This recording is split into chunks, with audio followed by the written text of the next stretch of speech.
Si eres creyente y tienes hambre de una verdad más profunda, necesitas hermeneia en tu vida. Vamos a explorar la palabra de Dios juntos. Aquí nos metemos de lleno, versículo por versículo, descubriendo la riqueza de la palabra de Dios con claridad, respeto y pasión. Esto no es solo un podcast más, es una invitación a escuchar de verdad la voz de Dios. Porque predicar no es solo hablar, es revelar la verdad. Acompáñanos en hermeneia y deja que tu fe se transforme. Vaya conmigo a Marcos capítulo 11, 22 al 25. Hoy vamos a tratar la oración que mueve montañas. Jesús respondió: tengan fe en Dios. En verdad les digo que cualquiera que diga a este monte, quítate y arrójate al mar, y no dude en su corazón, si no crea que lo que dice va a suceder, le será concedido. Por eso les digo que todas las cosas por las que oren y pidan, crean que ya las han recibido y les serán concedidas.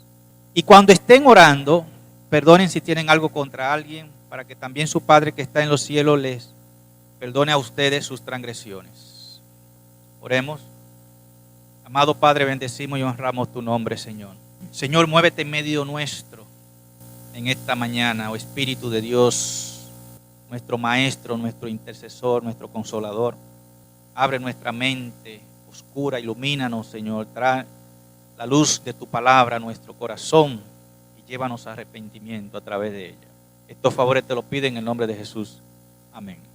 En este breve pasaje, nuestro Señor Jesús le recordó a sus discípulos la bondad que Dios demuestra al conceder acceso al poder celestial por medio de la oración. Estas palabras fueron dichas en la última semana del ministerio de nuestro Señor Jesucristo, en la Semana Santa, un miércoles en la mañana.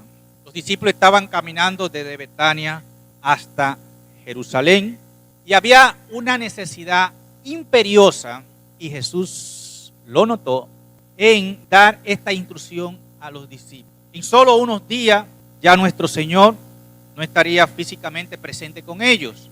Y aunque ya Jesús le había enseñado en la oración modelo del Padre Nuestro los elementos de la oración y la importancia de orar, sin embargo, los discípulos no tenían urgencia para orar.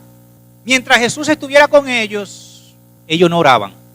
De paso, en varias ocasiones cuando Jesús invitó a su círculo más cercano para orar, a Pedro, a Jacobo y Juan, ellos lo que hacían era ponerse a dormir y roncar. Había poca razón para que los discípulos pidieran oración lo que podían pedir y recibir de parte de Jesús. Mientras Jesús estuviera con ellos, no había necesidad, porque Jesús les proveía de todo. Jesús hacía milagros, Jesús daba instrucción, daba enseñanza de qué hacer, qué no hacer, daba protección, tenía poder sobre los demonios, sobre Satanás. No le hacía falta nada. Dios está con nosotros, ¿para qué demorar? Estamos caminando al lado de Él. Fíjense, el mismo Jesús dijo que ellos no oraban en Juan 16, 24. Dice Jesús allí en Juan 16, 24, hasta ahora nada han pedido en mi nombre. ¿Qué significa eso? Hasta ahora ustedes no han orado nada. La convivencia de convivir con Jesús el día a día estaba a punto de cambiar dramáticamente en los discípulos. Ellos iban a ser como nosotros sin la presencia de Jesús. Ellos necesitaban, ya que Jesús no estuviera físicamente con ellos, necesitaban depender únicamente del medio y la herramienta que Dios había dispuesto para hablar con Él, que es la oración. Jesús dijo en Juan 20, 29, bienaventurados los que no vieron y creyeron. Los discípulos iban a ser parte de esos creyentes, de que iban a vivir por la fe, porque ya Jesús no estaría físicamente con ellos. Jesús, antes de morir en la cruz, le dio la lección final sobre la oración. Y esta importante lección revela 5 elementos que nosotros vamos a tratar en esta mañana para hacer una oración eficaz, una oración poderosa, una oración que mueva montaña, que es el componente histórico, el teológico, el espiritual, el práctico y moral. Ya Jesús le había dado un modelo de oración en la oración al Padre Nuestro, pero ahora necesitaba dar otra enseñanza extra sobre la oración. Vamos a Marcos capítulo 11. Miren lo que dice el versículo 11. Jesús entró en Jerusalén, fue al templo y después de mirar todo alrededor, salió para Betania, una aldea a pocos kilómetros, con los 12 discípulos, siendo ya avanzada ¿qué? La hora. Fíjense, al día siguiente, versículo 12, cuando salieron de Betania, aquí está el Jesús humano, Jesús tuvo ¿qué? Hambre. Jesús ve de lejos una higuera, fue a ver si quizá pudiera hallar algo en ella, y cuando llegó a ella no encontró más que hoja, no tenía el fruto del higo. Los discípulos están ahí con Jesús, están cerca del árbol. Jesús pronuncia unas palabras muy fuertes contra este árbol y le dice: nunca jamás comerá nadie fruto de ti. Versículo 20. Los discípulos fueron testigos de estas palabras que Jesús le dijo a un árbol: de ti nadie va a comer más fruto. Ellos le escucharon, muy bien, se fueron. Versículo 20. Por la mañana, cuando pasaban, vieron la higuera. Notan algo raro. ¿Qué pasa? Este árbol estaba esplendoroso, hermoso. Ellos lo vieron, muchas hojas, verdecito. Pero en unas cuantas horas a la mañana, notan que desde las raíces, esto sorprende a cualquiera. Usted ve este framboyán ahora, y unas cuantas horas lo ve a ese framboyán desgastado totalmente. Y una vez usted tiene que pensar, algo ocurrió, un milagro. No pasaría de que hinchándole de que un veneno y qué sé yo qué, unas cuantas horas se va a poner así. No, hay que ver pasar días para ver a ese árbol degenerándose. Esto fue un milagro extraordinario sobre esta planta. Al punto, versículo 21, que Pedro, el rápido, se sorprende, se escandaliza y dice que: Rabí, mira la higuera que maldijiste, está seca. Él se queda con la boca abierta, sorprendido. Mateo aporta un detalle, que todos se quedaron anonadados, maravillados con este milagro extraordinario sobre esta planta. Decían maravillados, Mateo 21:20, ¿cómo es que se secó enseguida la higuera? ¿Cómo fue posible eso? Ellos querían saber cómo se produjo este despliegue del poder del juicio divino sobre esta planta, porque Cristo emitió un juicio sobre esta planta y se cumplió. Este incidente milagroso, extraordinario sobre el marchitamiento de la higuera, ilustra el fundamento histórico de la oración poderosa. Dios, que de un modo milagroso puede afectar un árbol, proveerá de manera poderosa también para su pueblo. La confianza en la oración empieza a recordar cómo Dios ha mostrado su poder en el pasado, y habría poco motivo para pedir ayuda al Señor en el presente o el futuro si Él no hubiera demostrado su poder en el pasado. Fíjense, ustedes que han leído el libro de Deuteronomio, usted se va a encontrar que docenas de veces se repite allí la palabra: recuérdate, acuérdate, que no se te olvide, una y otra vez. Miren algunos versículos, por ejemplo, Deuteronomio 4:10. Recuerda el día que estuviste delante del Señor tu Dios en Horeb. El 5:15. Acuérdate que fuiste esclavo en la tierra de Egipto y que el Señor te sacó de allí. 7:18. Recuerda bien lo que el Señor tu Dios hizo a Aarón y a todo Egipto. El 8:2. Te acordarás de todo el camino por donde el Señor tu Dios te ha traído por el desierto durante estos 40 años. Acuérdate, recuérdate cómo Dios ha obrado. Miren en Isaías 46:8-9. Vaya conmigo allá. Isaías 46:8-9. Dios desafía a Israel y le dice lo siguiente: no olviden esto, ténganlo presente, recuérdenlo, ustedes los culpables. Recuerden las cosas, versículo 9, Isaías 46:9. Recuerden las cosas que hice en el pasado, pues solo yo soy Dios y no hay otro como yo. Nuestra fe se fundamenta en lo que Dios hizo. Vaya conmigo al Salmo, para que usted vea que esto es una constante. el Salmo 77, el Salmo de Asaf, Salmo 77. Miren, Asaf expresa su desesperación aquí en este salmo y él se siente abandonado por Dios, él se siente triste, deprimido, desconsolado, su espíritu está contrito, está turbado. Versículo 4, no puede hablar. Pero mire los versículos 7 al 10. Él se cuestiona, una serie de cuestionamientos sobre si han cesado la promesa, si han cesado la misericordia de Dios. ¿Rechazará el Señor para siempre? ¿No mostrará más su favor? ¿Ha cesado para siempre su misericordia? ¿Ha terminado para siempre su promesa? Él se cuestiona eso. ¿Dios ha dejado de ser eso? Y miren lo que dice el versículo 11 al 15. Me acordaré de las obras del Señor.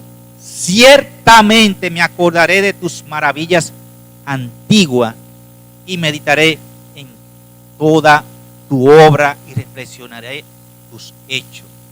Santo es, oh Dios, tu camino. ¿Qué Dios hay grande como nuestro Dios? Tú eres el Dios que hace maravilla, ha hecho conocer tu poder entre los pueblos. El consuelo de él viene por lo que Dios hizo, cómo actuó, cómo cumplió sus promesas, cómo él fue misericordioso, cómo él fue compasivo. Entonces eso le trae tranquilidad a su alma.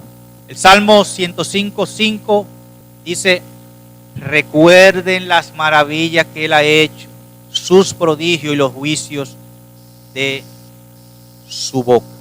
David en el Salmo 143:5 dijo: me acordé de los días antiguos, meditaba en todas tus obras, reflexionaba en las obras de tus manos. Pablo dice en Romanos 15:4 que este accionar de Dios en toda la historia antigua constituye la base sólida para nuestra fe. ¿Qué dice Pablo en Romanos 15:4? Todo lo que fue escrito en tiempo pasado para nuestra enseñanza, que se escribió a fin de que por medio de la paciencia y el consuelo de las Escrituras tengamos esperanza. Entonces, mis hermanos, el componente histórico de la oración, recordar el obrar de Dios. Pedro lo salta a relucir en esta historia. Recuerda lo que Cristo hizo en este acto. Impresionante. Él es el que se escandaliza y llama de una vez. Vamos allá a nuestro relato de Marcos. Vamos a ver el siguiente componente de la oración. Versículo 22, Marcos 11:22. Luego que Pedro dice, se queda maravillado a ver este árbol seco, y le dice: Rabí, se secó el árbol. Jesús salta con lo siguiente: tened fe en Dios. El componente teológico de la oración no se relaciona con la naturaleza de la fe personal, sino con el carácter del Dios vivo. Tener una vida eficaz de oración requiere confiar en el poder, el propósito, las promesas, los planes y la voluntad de Dios. Cuando Jesús le enseñó el Padre Nuestro, en Mateo capítulo 9, dice que la oración se enfoca en honrar el nombre de Dios. Santificado que sea tu nombre. ¿Qué significa eso? Que tu nombre sea exaltado, es único, es separado de todo lo demás. Que tu nombre sea que engrandecido por siempre. Por el contrario, la oración egoísta no será contestada. Fíjense lo que dice Santiago 4:3. Piden y no reciben porque piden ¿qué? Con malos propósitos para gastarlo en sus placeres. Y miren lo que dice el versículo 15. Más bien debieran decir: si el Señor quiere, viviremos y haremos esto o aquello. En su primera epístola, el apóstol Juan hizo hincapié en que la oración debe ser coherente con la voluntad de Dios. Mire lo que dice primera de Juan 5:14. Esta es la confianza que tenemos en Él, que si pedimos alguna cosa conforme a su voluntad, Él nos oye. Entonces, cuando Jesús le dice a Pedro está enfocado en el árbol y le dice: Señor, mira, se secó. Está esperando un comentario adicional de Jesús sobre el árbol. Y Jesús, ¿qué le dice? Pedro, ten fe en Dios. Ten fe en Dios. Significa recordar cómo Él actuó de una manera extraordinaria con grandes milagros y prodigios en medio de su pueblo en el pasado. Dios no cambia. Él es el mismo desde la eternidad. Su misericordia se renueva cada mañana. Su poder está disponible para sus hijos escogidos hoy. Si oramos de manera coherente con su voluntad, con sus planes y propósitos, Dios no oye y actúa. Versículo 23. El otro componente de la oración, el componente espiritual.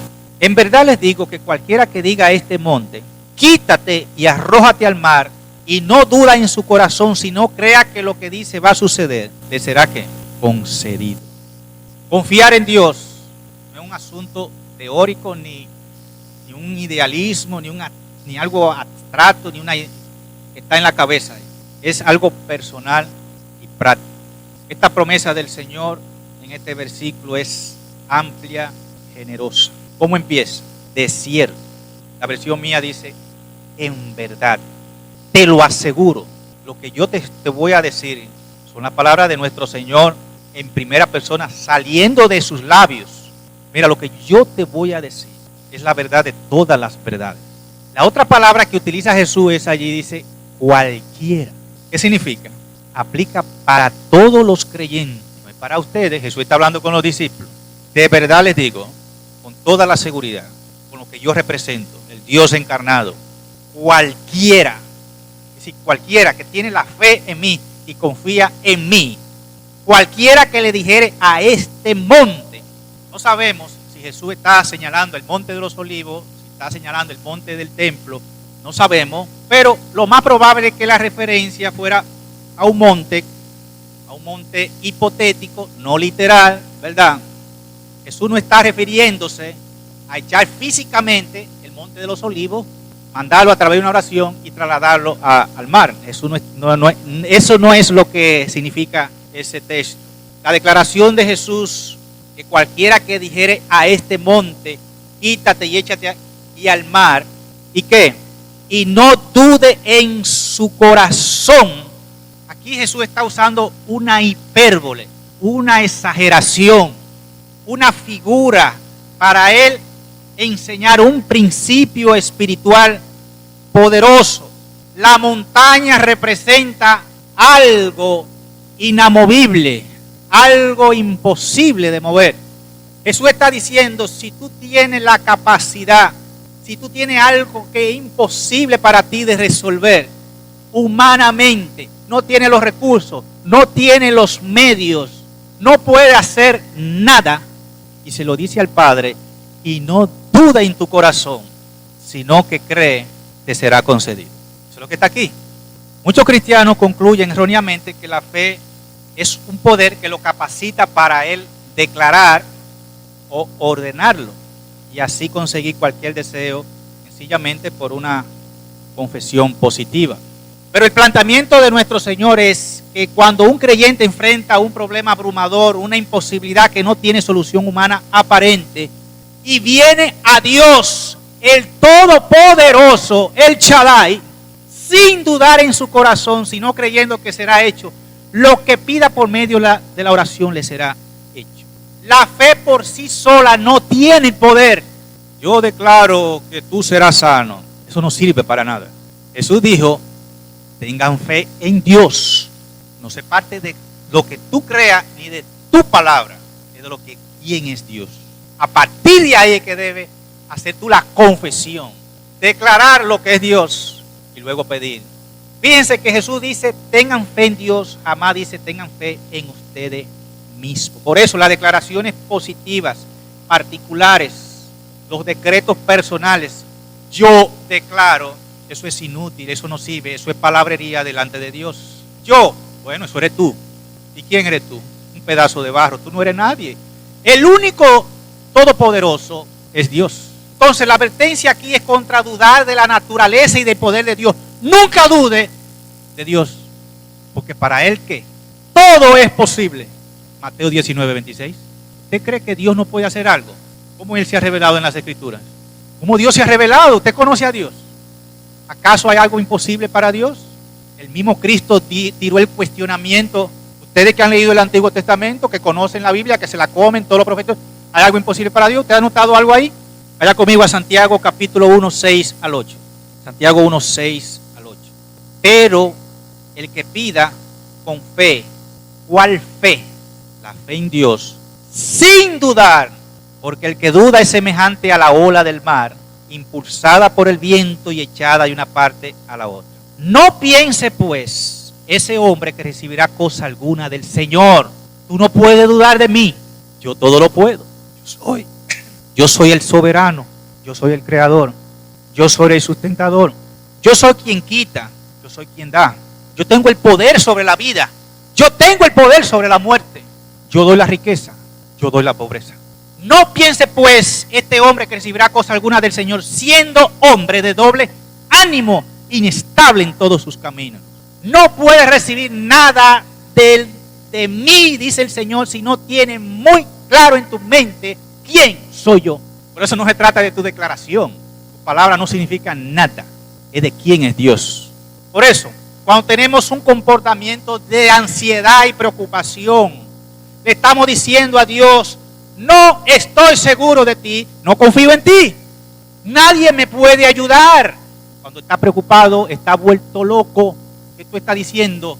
No tengo a Dios en los cielos, no tengo a nadie, estoy vuelto loco, no sé cómo resolverlo. Para ti Dios no es soberano, para ti Dios no está en control de tu vida. Cuando tú manifiestas esa clase de actitud, tú no conoces a Dios. La fe que se requiere para activar el poder de Dios no tiene que ser una gran fe. Usted conoce el caso de la tormenta en el lago de Galilea. Pedro le dice al Señor: Señor, ¿puedo ir? Jesús está en medio del mar allí, parado. Y Pedro, como siempre se adelantaba, siempre era el más impetuoso, le dice al Señor: Señor, ¿me permite ir a donde tú estás? Mateo 14, 29. ¿Qué le dijo Jesús? Ven, no hay problema. Está hablando el Dios Todopoderoso. Intente uno de ustedes caminar en la playa. Vaya, que le diga a uno de allá, un líder político que tenga poder, dinero y todo, y le dice: ven, le diga desde la isla Catalina, y usted está en la otra orilla aquí. Ven ante mí, que aquí hay 2 sacos de dólares para ti. Ven caminando, ven. El Dios Todopoderoso le dijo a Pedro: ven caminando, ven. ¿Qué hizo Pedro? No hay problema. Puso el pie y sintió que el agua, por el agua no me hundo, es firme. Pues para adelante. Comenzó a caminar. Versículo 30. Cuando iba a mitad de camino, la fe de Pedro falló. ¿Qué pasó? Una fe poderosa para meter un pie en un mar revuelto. Mira, que tiene una fe poderosa. Y Pedro dijo: ok, no hay problema, voy, Señor. Tú dices que vaya, voy. Pero cuando estaba a mitad de camino, versículo 30, pero viendo la fuerza del viento, tuvo miedo y empezando a hundirse, gritó: Señor, sálvame. Dudó. La fe se desvanece, se cae cuando duda, cuando cuestiona, porque Dios es el mismo, ayer, hoy y por los siglos de los siglos. Versículo 31, Pedro está bebiendo un par de buches de agua y Jesús le hace así con la mano, ¡wup! Y lo levanta. ¿Y qué le dice? Hombre de poca fe, ¿por qué dudaste? La verdadera fe no se distrae por las circunstancias, es tranquila, es serena, es confiada, tiene un Padre celestial que vela por él, cree un Dios vivo. La verdadera fe no se distrae por las circunstancias, no duda, sino que se mantiene enfocada en quién es Dios, en el poder de Dios. Tengan fe en Dios, le dijo Jesús a Pedro frente a la higuera seca. Ustedes conocen la historia del muchacho endemoniado en Marcos capítulo 9. Jesús se acerca y ve este episodio de este muchacho trayándose y todo, y él está ahí. Y el hombre no estaba muy confiado de Jesús, él no tenía fe que Jesús podía hacer algo por él. Versículo 22, Marcos 9, 22. Muchas veces ese espíritu lo ha echado en el fuego y también en el agua para destruirlo. Pero si tú puedes hacer algo, le dice el papá a Jesús: si tú puedes hacer algo, ten misericordia de nosotros y ayúdanos. Duda. Él no está muy confiado. ¿Cuál fue la palabra de Jesús? Versículo 23. ¿Cómo si se puede? Literalmente, eso es la respuesta de Jesús. ¿Cómo así que si se puede? ¿Cómo así? Todas las cosas son posibles para el que cree. Cuando el hombre escuchó esta palabra, versículo 24, Marcos 9, ¿qué dijo? Creo, Señor, pero ayúdame en mi incredulidad, en mi duda, ayúdame. Impresionante. Una fe débil, imperfecta. ¿Y Jesús qué hizo con el hijo de este hombre? Lo sanó. El Señor reprendió a los discípulos por tener poca fe en la provisión material. Mateo 6:30. Y si Dios así viste la hierba del campo, que hoy es mañana y es echada al horno, ¿no hará Él mucho más por ustedes, hombres de poca fe? fe. ¿Quién sustenta la naturaleza? ¿Quién sustenta los pajaritos? ¿Quién es que le da el verdor y vida a esas plantas, a esas flores? Usted se queda maravillado. Y si Dios hace eso con su naturaleza, que la mantiene esplendorosa y bella, que nosotros nos quedamos admirados, ¿verdad? Cuando vamos para Blanco, Jarabacoa, Constanza, usted se queda estacionado y dice, wow, qué hermoso paisaje. ¿Quiénes son más importantes? ¿La naturaleza, los animales o el hombre? ¿Quién es más importante? ¿El hombre? Génesis 1, léalo. ¿No hará él mucho más por ustedes, hombres de poca fe? Mateo capítulo 16, 8 al 10. Estaban discutiendo que no hay pan, que si hay pan, que sé yo qué, no hay para comer hoy. Jesús, dándose cuenta, dijo, hombres de poca fe, ¿por qué discuten entre ustedes que no tienen pan? Que no hay nada para comer hoy, que no hay dinero, que sé yo qué. Ellos están discutiendo eso. Se le había olvidado los 2 milagros que Cristo había hecho, de la alimentación de los 5,000 y de los 4,000. Eso es lo que Él viene y le dice, no entienden ni recuerdan los 5 panes para los 5,000 y cuántas cestas recogieron. Se le olvidó la obra, el milagro, lo que Dios hizo. Versículo 10, ni los 7 panes para los 4,000, ¿cuántas canastas recogieron? ¿Por qué están discutiendo de que hoy vamos a pasar hambre, que no hay comida en la casa, que no hay pan, que sé yo qué? Hombres de poca fe. Los discípulos, el Señor también los reprendió por tener poca fe en su protección. Mateo 8:26. ¿Por qué tienen miedo, hombres de poca fe, en el medio del mar turbulento? ¿Por qué? Que la delincuencia, que la economía, que en este país no se puede vivir, que el gobierno, que la cosa está cara, que yo qué. Tú dependes del presidente o del rey de reyes que está allá arriba. Hombre de poca fe. Que la pandemia va a acabar con todos nosotros y no vamos a morir, que yo qué. Hombre de poca fe. ¿Por qué tiene miedo? Jesús reprendió a los discípulos por tener poca fe en el poder de Dios. Mateo 17:20. Por la poca fe de ustedes. Porque en verdad les digo que si tienen fe como un grano de mostaza, no es algo extraordinario. Una cosita así, una semillita así, un grano de mostaza. Dirán a este monte, pásate de aquí a allá, y se pasará, y nada les será ¿qué? Imposible. Una fe débil, chiquita, así como Jesús dijo, como un granito de mostaza, pero una fe temerosa, confiada en la persona y el poder de Dios. Es suficiente para hacer descender el poder del cielo. Versículo 24, el componente práctico de la oración. Aquí está. Por eso les digo, 11:24, Marcos, que todas las cosas por las que oren y pidan, crean que ya las han recibido y les será concedido.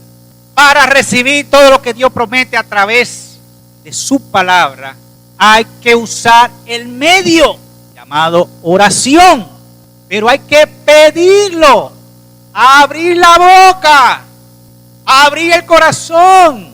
Aquí está el componente humano. Santiago lo dijo, Santiago 4:2, ¿qué dijo? No tienen, ¿por qué? No piden, no tienen porque no oran. Jesús lo dijo en Mateo 7, en el Sermón del Monte, 7 al 11. Mateo 7 al 11. Pidan, abre la boca, abre el corazón y se le dará. Busquen, hallarán, llamen, se le abrirán. Todo el que pide recibe, el que busca, halla, el que llama se le abrirá. Ahora da una ilustración. ¿Qué hombre hay entre ustedes que si su hijo le pide pan le dará una piedra? El hijo está pidiendo pan. Si le pide un pescado le dará una serpiente. Pues si ustedes siendo malos, ustedes no regenerados, impíos, su hijo le pide algo y ustedes son buenos con ellos y le dan lo que ellos piden. ¿Cuánto más su Padre que está en los cielos dará cosa buena a los que le piden? Ahora, la promesa de Jesús no es una carta blanca que garantice el otorgamiento de todas las peticiones codiciosas y egoístas. Cuidado, aunque hay una poderosa promesa de Dios en el Salmo 84:11 que dice, no quitaré el bien a los que andan en integridad. Es una promesa extraordinaria. Le va bien, el que anda derechito en mi camino, no le quitaré el bien. Pero esas promesas y otras similares son limitadas. Todas las peticiones en oración deben ser coherentes con la voluntad de Dios. Eso es lo que dice Santiago 4:3. Piden, está bien, tú abres tu boca y pide, pero no recibe porque pide con malos propósitos para gastarlo en sus placeres. Ahí está. Marcos 14:36. Jesús modeló este asunto en una oración al Padre en el Getsemaní. Casualmente el último día. Abba Padre. Esto significa muchas cosas. Confianza, intimidad. Abba es papito. Hay una relación muy, muy cercana. Abba Padre. Para ti, todas las cosas son posibles. ¿Hay algo imposible para Dios? No. Entonces sigue Jesús y dice, aparta de mí esta copa.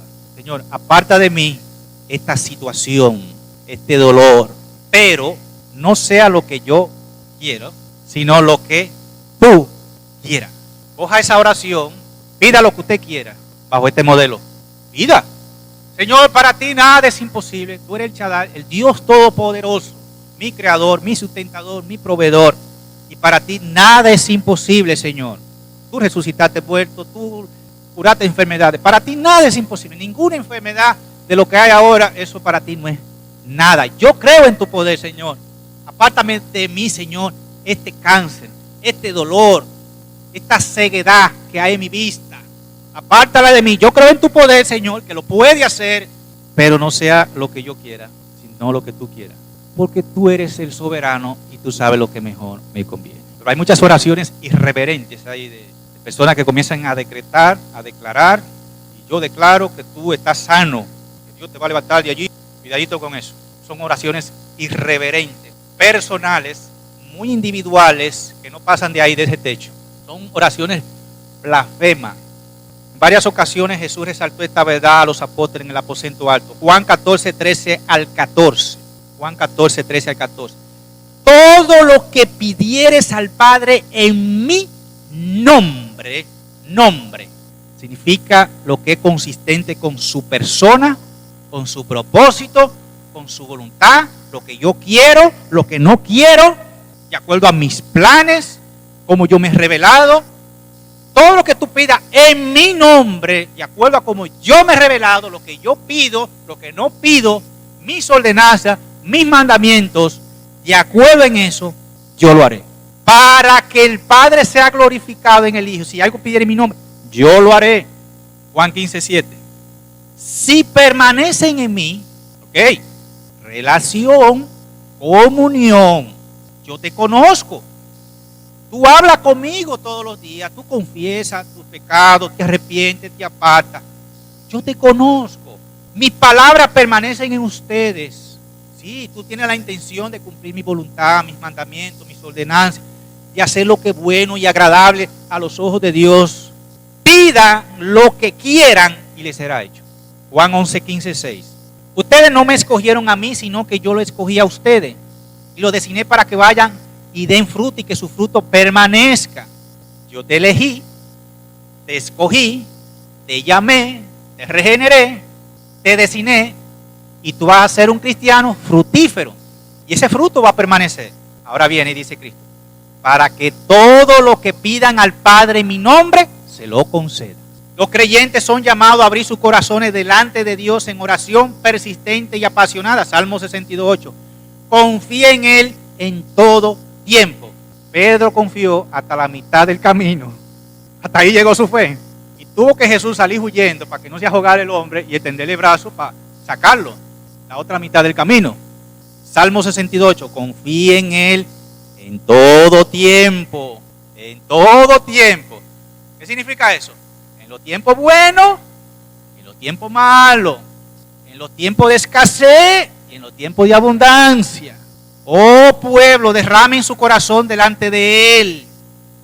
Dios es nuestro refugio. Estas oraciones reconocen la voluntad divina, que es más grande, más pura, más sabia, más generosa, más compasiva, más clemente que cualquier cosa que ellos pudieran imaginar alguna vez. Dios sabe lo que mejor nos conviene. Y termino con el componente moral de la oración 11:25. Cuando estén orando, perdonen si tienen algo contra alguien, para que también su Padre que está en los cielos le perdone a ustedes sus transgresiones. El perdón relacional es parte de la vida de los creyentes. Tratar de orar mientras se mantiene una actitud no perdonadora contra una persona es una oración infructífera, es contraproducente. Dice Efesios 4:32, sea más bien amables unos con otros, misericordiosos, perdonándonos unos a otros, así como también Dios los perdonó en Cristo. Tiene dos opciones: guardar el rencor y que la oración tuya no sea contestada. Perdonar a tu hermano y que la oración tuya pase del techo. Finalmente, mis hermanos, los discípulos captaron el mensaje y la importancia de la oración una vez que Jesús ascendió al cielo, que dice Hechos 1:12 al 14. Los discípulos que nunca habían pedido nada, que nunca habían orado, mis hermanos, una vez que Jesús se fue, y se fue el que le daba todo, Hechos 1:12 al 14. Los discípulos regresaron a Jerusalén sin Jesús. Cuando hubieron entrado a la ciudad, subieron al aposento alto donde estaban allí todos hospedados. Todos estaban unánimes, entregados de continuo ¿qué? A la oración. A partir de ahí comenzaron a orar. Pablo dice en 1 Tesalonicenses 5:17, si la iglesia ha de ver el poder de Dios manifestado en la vida de sus miembros, debe orar ¿qué? Sin cesar. Es el medio para pedir, para reclamar la promesa de Dios, obtener su poder conforme a su voluntad.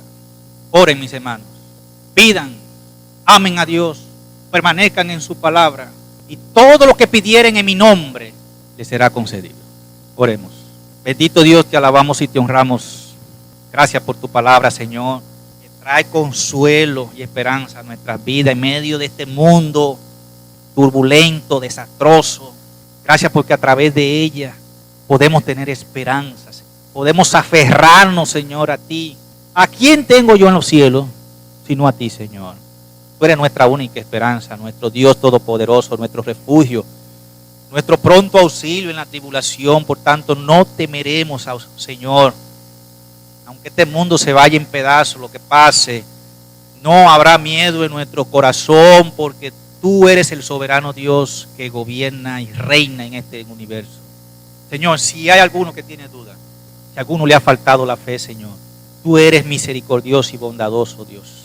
Perdónanos, Señor, las veces que hemos dudado de tu poder, las veces que hemos fallado, Señor, que nos hemos preocupado, que nos ha dado ansiedad, que hemos sentido que estamos solos en la tierra, Señor, por las aflicciones y la escasez.